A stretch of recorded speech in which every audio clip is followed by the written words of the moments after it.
It was a beautiful tropical morning and vacation time was over. Ghaz and Fujiko had to report back in at the lair again that evening, but for now they had the entire day to do things.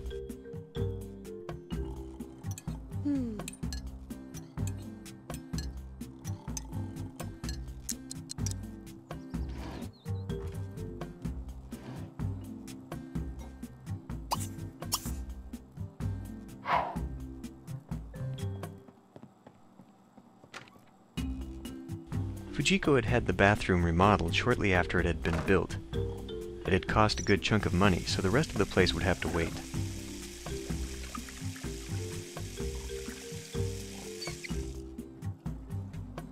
After breakfast, Fujiko decided to hit the gym. It had been a while since she'd gone, but all that running around in Al-Simhara had probably counted for plenty of exercise. At least at this time of day, there wouldn't be anyone hogging the machines.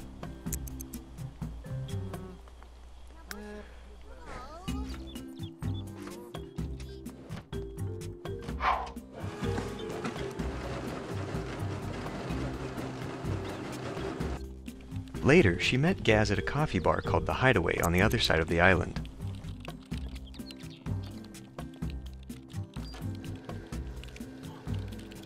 Between their night prowling and world adventures, the two hadn't gone out on the town much, and it was a nice day for sightseeing.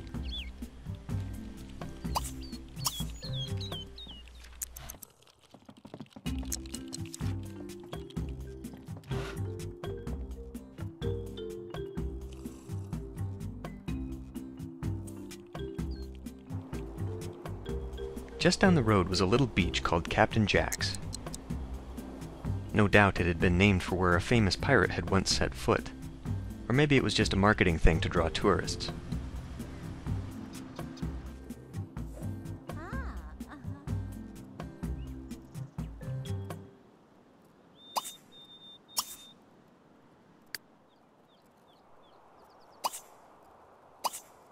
On the way in, Fujiko thought she spied a space rock by the side of the road. They seemed to be everywhere on this island, but they were worth decent money for something you just found on the ground. The two then sat down to watch the waves roll in. Buga Pass, oh Naka.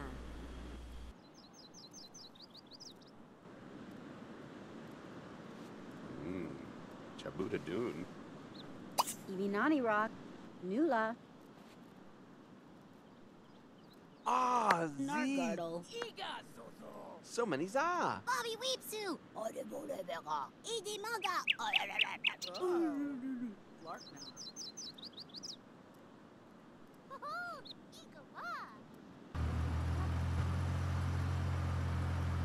They both had work soon, but Ghaz wanted to check in on their latest acquisition.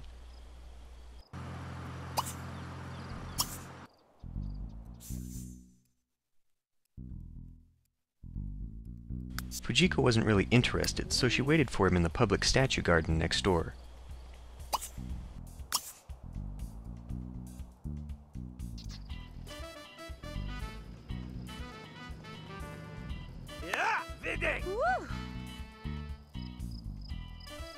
Shake, shake. Then it was time to head back. While waiting for the carpool, Ghaz added a few more strokes to the portrait of Fujiko she had asked him to make. There were a few mistakes here and there, but overall he thought it was a pretty good likeness.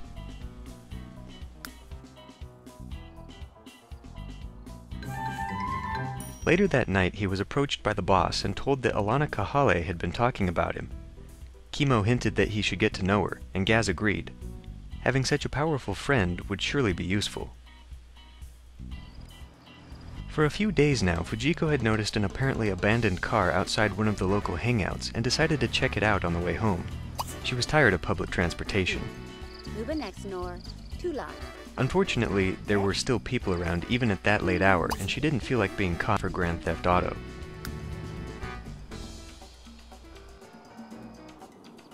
She returned the next day to get a feel for the place, wearing less conspicuous clothing. The joint was simply called The Hot Spot, which explained the crowd last night.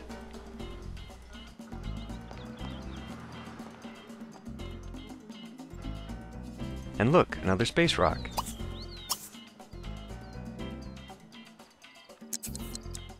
Meanwhile, Ghaz put the finishing touches on his painting. Well, he hoped Fujiko liked it anyway.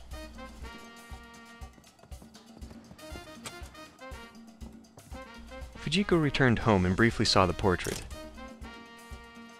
It wasn't terrible, but she was pretty sure she didn't have 3 lips.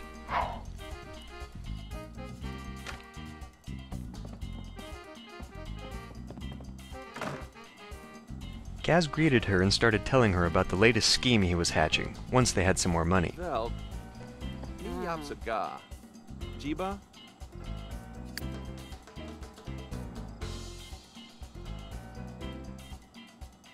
Razundaven, Nufta, Egalorjip Sipto, Apluki, Apakasi. She quickly suggested it might be a bit tough without some more help, which was exactly what he was thinking. Juxipto, McGritty Bump, Ribby Ribs, Yablarko, Booby Tunarat. Taki Nuba, Slorgabu, Ma, Danny. Krilat. Fujiko was relieved when the carpool arrived. He hadn't asked her what she thought of the painting. That night, Fujiko was helping out with the boss's master plan when she found herself facing off against a secret agent in an arena with a moving floor, flamethrowers, and pit traps. It was quite exciting, and everyone thought Fujiko would lose, but she managed to knock the agent out. Although the agent later got away, she still took home some of the betting pool money. As for Ghaz, Chemo was sending him a broken TV that needed fixing. Apparently all the scientists and lab techs were currently busy helping out with some battle in the arena. Ghaz really hated his boss.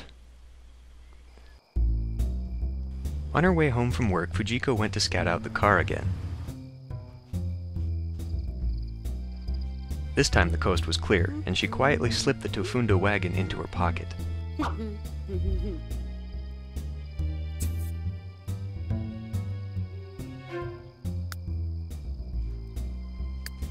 Then she got out of there before anyone noticed.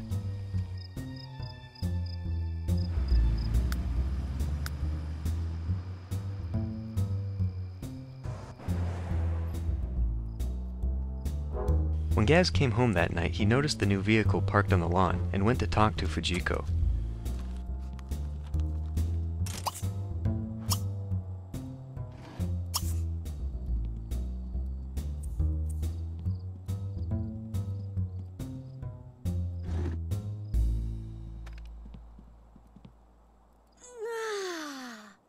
She asked him about the television that had appeared, and he told her that Chemo had sent it over to be fixed. She joked that they should just sell it instead. That afternoon, Ghaz started poking around on the TV.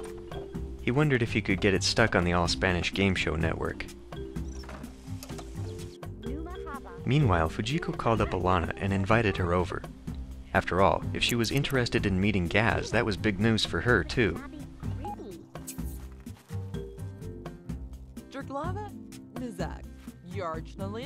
The two started talking, and almost immediately Alana began mentioning her ambition to take over the world. Fujiko liked this line of thought and replied that as far as she was concerned, the sky was the limit. Ghaz came out to get the mail and noticed them. He was excited to talk to Alana himself, but just then she had to leave. Chalash.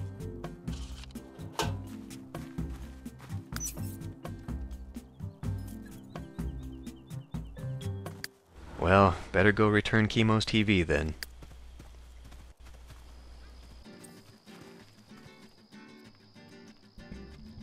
Garboflansmana. Live north. Shubad?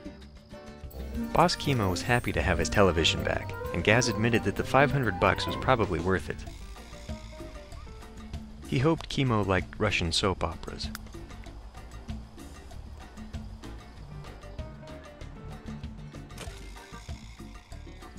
Coming home that night, Fujiko noticed the painting again on her way in. She decided to quickly get rid of it before Ghaz came back. Maybe she would just tell him it had been stolen.